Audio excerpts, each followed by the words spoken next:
Hola, ¿cómo están? Bienvenidos a un nuevo capítulo de Poderes Ocultos. El día de hoy les traemos un tema que es muy interesante y que ha sido escuchado por todos. Ha tenido mucho impacto a lo largo de la historia y la verdad parece algo de no creer. Hoy les hablaremos acerca del MKUltra.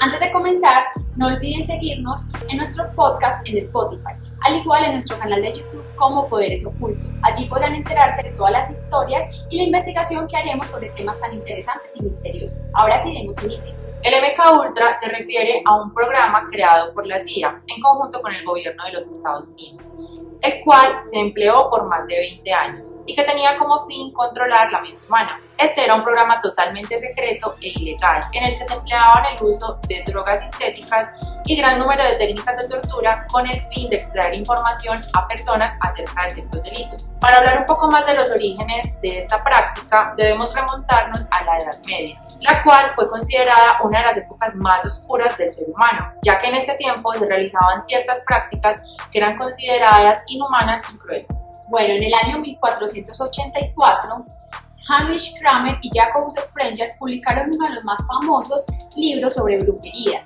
llamado Malleus Maleficarum, que traduce Martillo de las Brujas. Este fue utilizado durante siglos por magistrados, sacerdotes y jueces como un manual para la Inquisición. Hablaba sobre todo lo relacionado con los poderes sobrenaturales, brujos y su relación con el demonio.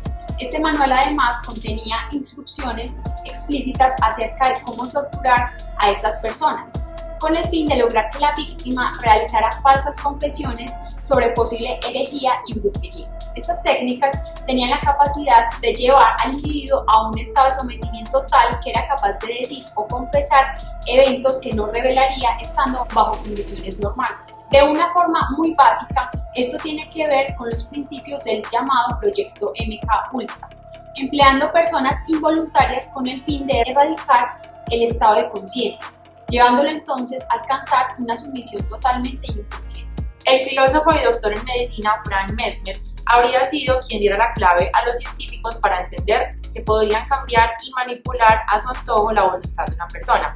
De hecho, en 1776 se realizó un experimento en la corte francesa de Luis XIV, en la que emplearon un barril que contenía limaduras de hierro, las cuales generaban cierta carga magnética, y fue allí cuando le dijo a los miembros de la corte que quien tocara este objeto sentiría como una agradable convulsión. Los individuos procedieron a tocar el barril y uno a uno se desmayaron teniendo frenéticas convulsiones. De este modo, Mesmer habría descubierto el poder de la sugestión. Gracias al temor que provocó la idea de controlar las mentes, fue expulsado de la ciudad. No obstante, sus estudios fueron retomados luego por algunos científicos en Moscú. Durante los años 30, las investigaciones continuaron y tomaron cada vez más fuerza sobre toda Europa. Comenzaron allí también a surgir teorías sobre la hipnosis y el control mental. Mientras se desarrollaba la Segunda Guerra Mundial, la Unión Soviética tomó la iniciativa al trabajar con este tipo de técnicas para utilizarlas como un arma bélica o de guerra, que les concediera las confesiones que necesitaban de los soldados americanos.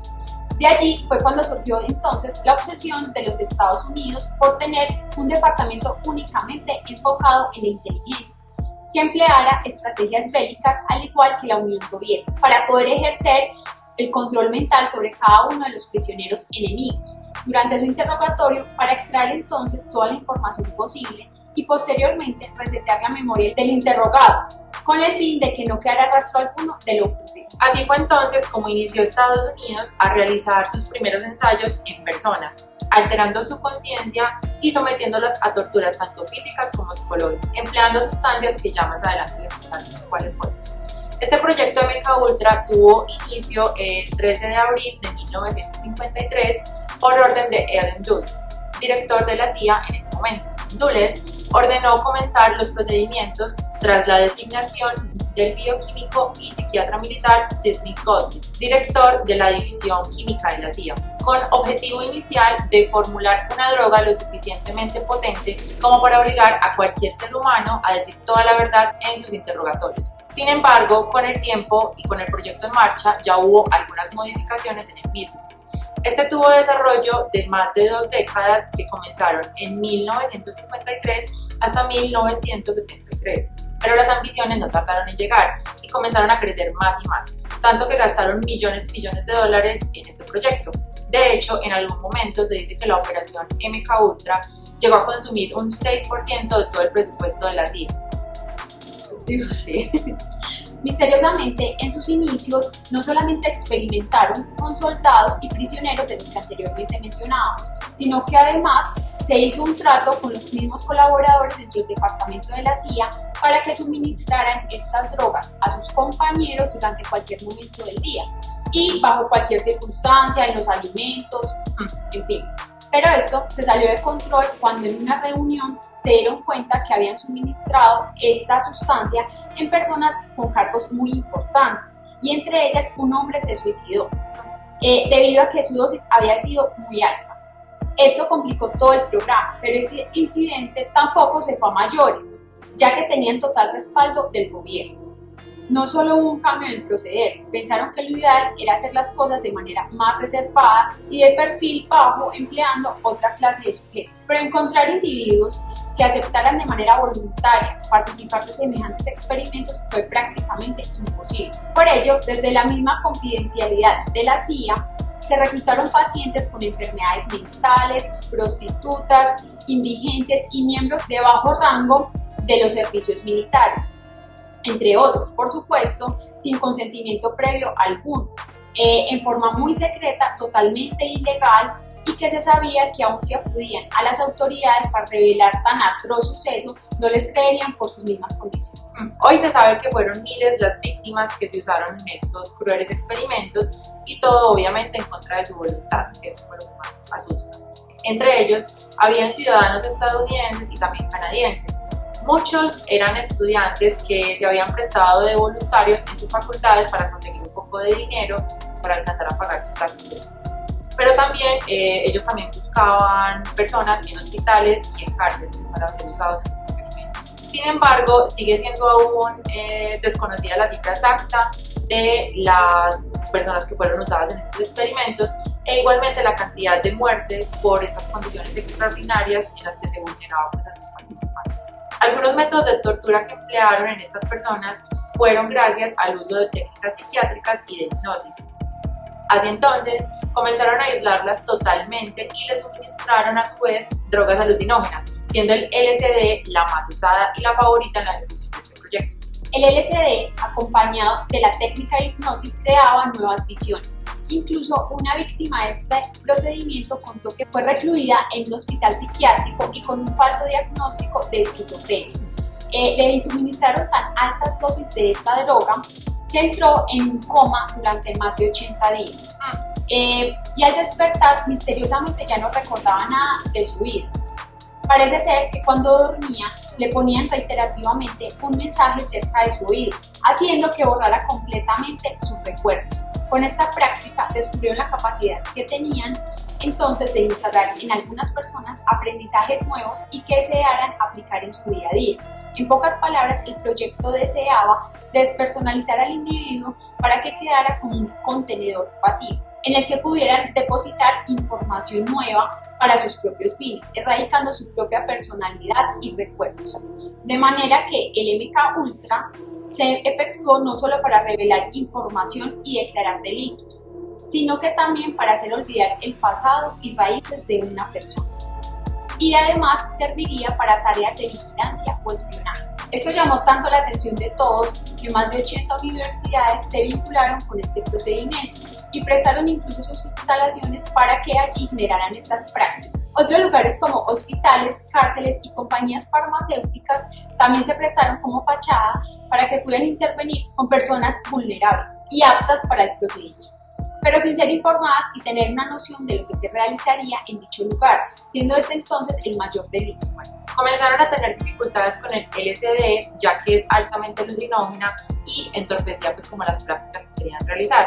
Por esto emplearon también las anfetaminas y desarrollaron ellos mismos otras sustancias que también empleaban en los sujetos. También aplicaron, pero con más fuerza, las sesiones de electroshock e hipnosis, reduciendo a un estado casi vegetal al sujeto. De esta manera comenzaron a tener mucho más éxito con los resultados que querían, pero también más víctimas no resistían a este sometimiento tan inhumano. Pero eran aún menos afortunados las personas que lograban sobrevivir, o sea, era mejor morir en el procedimiento, porque quedaban con altos niveles de ansiedad, anemia, depresiones muy fuertes y desconfianza en otros. Además, padecían de parálisis corporal, se volvían asustadizos y creían ciegamente que padecían enfermedades que mediante la hipnosis se les habían desarrollado. También se les produjo amnesia y baches gracias a los lavados cerebrales que les hacían allá. No era mejor morirse, no. Sí, la verdad, para no quedar como un vegetal. Qué tristeza. Por esto, muchos de ellos terminaron incluso con su vida y otros casos más severos quedaron completamente inhabilitados, es decir, quedaron en estado de... Sin embargo, a inicios de 1970, los numerosos rumores sobre el proyecto secreto de la CIA comenzaron a ver la luz, y varios fueron los requerimientos tanto judiciales como gubernamentales para que se aportara documentación sobre el mismo. Pero en lugar de presentar los informes, lo que se hizo desde la dirección de la Agencia de Inteligencia fue destruir la mayor parte de ellos y poner en sobreaviso al entonces director de la CIA, Richard Helms, quien fue el que dio la orden de destruir toda la documentación sobre el proyecto MK Ultra. O sea, ya sabían que estaban haciendo algo malo porque si destruyeron toda la información fue por Tenían el pecado. Exacto. Bueno, incluso un año después de lo que menciona Debbie, que ya como que se destapó toda la olla, por así decirlo, el New York Times, que es pues, un periódico muy famoso en Estados Unidos, denunciaba en sus páginas que la CIA había estado realizando ciertos procedimientos ilegales. Se refería al proyecto que precisamente Helms intentó enterrar poco antes. A pesar de que se iniciaron como varias investigaciones, toda la información que se pudo reunir en aquel momento fue únicamente gracias a los testimonios ofrecidos por las víctimas que habían participado en estos experimentos, y así se descubrieron numerosas atrocidades y torturas que se realizaban dentro de la CIA. Debido a la obstaculización realizada por el mismo director de la CIA, Richard Helms, el gobierno no tuvo más remedio que apartarlo del cargo. Era lo menos. Sí, pues, después de todo eso. Todos los sucesores de Helms, entre ellos George Bush, se negaron a dar información sobre el programa MK Ultra, hasta que en 1977 fue nombrado director de la agencia Stanfield Turner, un almirante de la Armada retirado que puso a disposición de la justicia más de 20.000 documentos relacionados con los experimentos, investigaciones, torturas y personas implicadas. Con ello se desmantela el programa que había gozado en casi 3 décadas de impunidad absoluta. O sea, fue el único que en realidad llegó a hacer algo. Por fin. ¡Qué miedo! Bueno, pero como si fuera poco todo lo que ya les mencionamos anteriormente, se dice que esta técnica aún sigue siendo utilizada en la actualidad. Pero ya la usan sobre personas famosas y también conductores de televisión, ya que tienen pues como más poder para mover las masas. Bueno, se dice que ellos sufren pues como de un colapso en diversos momentos debido al control mental que ejercen sobre ellos. Incluso hay una serie muy famosa que se llama Stranger Things, que también habla sobre el control mental y sobre el proyecto MK Ultra. Se la recomendamos por si. Sí, es súper bueno. Bueno, también hay algunos famosos que han estado como involucrados o que en los cuales hemos evidenciado este fenómeno, entonces les vamos a hablar acerca de algunos de ellos. La primera es Britney Spears. Bueno, la cantante, como todos sabemos, y yo creo que vimos una noticia, apareció un día con la cabeza totalmente rapada. Sí. Dijo pues que no quería que nadie más la tocara y que nadie más se la acercara. Las personas que estuvieron cerca dijeron que la verdad lo que estaba diciendo no tenía ningún sentido y que estaba actuando de manera muy extraña. También hay un caso en el que ella sacó en una entrevista y salen como las múltiples personalidades que ella tiene a hablar. This spasm of publicity about what happened from Mexico to London was pretty rough. Yeah. Yeah, it's kind of weird. Weird. Hello. Oh my goodness. Hello. Ew. Strong Britney. Sí, incluso también muestran el día que estaba totalmente rapada, cómo atacó al periodista con una sombrilla. Fue como un ataque de la nada impresionante. También sabemos del caso de Lady Gaga, donde la cantante se le ve que actúa de una manera muy extraña de un momento a otro. Sale de un lugar y parece que va perdiendo como la motricidad, se le dificulta caminar, cierra sus ojos por un rato e incluso casi que no logra llegar al auto que la está esperando, o sea, casi que no es capaz de subir a él. Bueno, otro caso es el de Draymond Green. Este es un famoso jugador de baloncesto que en medio de una entrevista queda como perplejo, mirando a la nada y con la boca abierta por unos segundos. Bueno, también está Wendy Williams. Es una personalidad de los medios, actriz y escritora estadounidense. A ella se le vio en medio de una presentación televisiva como un ataque también repentino, donde los ojos casi que se le voltean. Se tocó la cabeza y cayó al piso, inconsciente. Luego, cuando las personas le comenzaron a preguntar a través de las redes sociales cómo estaba, qué le había sucedido, ella simplemente respondió que era que su vestido estaba muy ajustado. No, pero no lo creemos. Además que le tocó la cabeza, así exacto, como que sí, es muy extraño. Bueno, también tenemos el caso de Beyoncé. Pudimos ver cómo la cantante, estando al lado de su esposo Jay-Z, pasó por un incidente muy similar al de las otras. Se le ve como tambaleando la cabeza sin razón y mirando repentinamente a la nada. Digamos que todos siguen como el mismo patrón. Sí, la cabeza y mirando los ojos. Por otro lado está la presentadora Vicky Vargas. A ella también se le ve con la boca abierta y emitiendo cierto sonido de la nada. Luego gira la cabeza hacia atrás y ya, sigue presentándolo.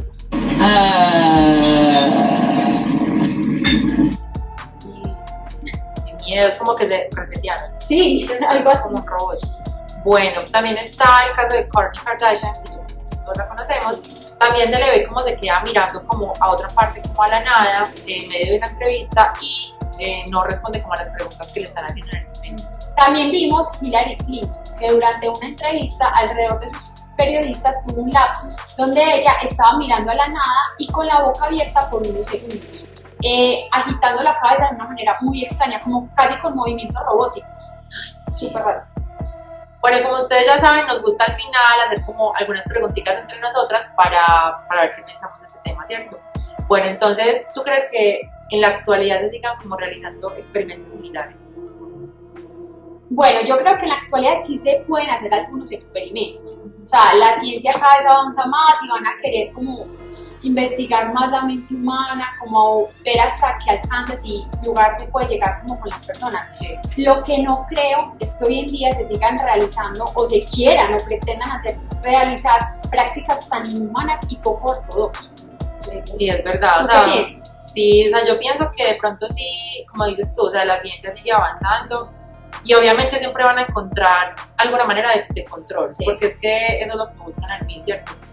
La ciencia sirve para cosas buenas y también para cosas malas. Sí. Entonces, sí, lo que dice Tefi, yo creo que sí se siguen realizando cosas similares, pero obviamente sin ser tan crueles. Y además porque ahora con las redes sociales, o sea, imagínate donde hagan un experimento y alguien salga a hablar. No, es que hoy en día se les dificulta mucho, porque en esa época, digamos que ya más rudimentaria, que no habían tantos avances tecnológicos, tanta forma como de uno salir y comunicarse, sí.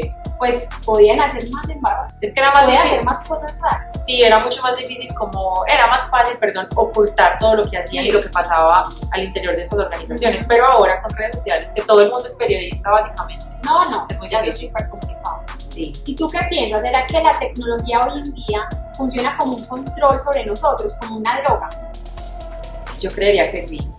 La verdad, yo creo que tienen ya las herramientas básicamente en la palma de nuestras manos. O sea, todo el mundo tiene acceso a un smartphone, a un celular. Es más, ni siquiera tiene que ser un smartphone para que te puedan controlar. Entonces, yo pienso que sí, están siempre atacándonos con publicidad todo el día, saben nuestros gustos, saben qué consumimos. O sea, la sola base de datos que tienen de nosotros ya es un control. Entonces, yo creería que sí.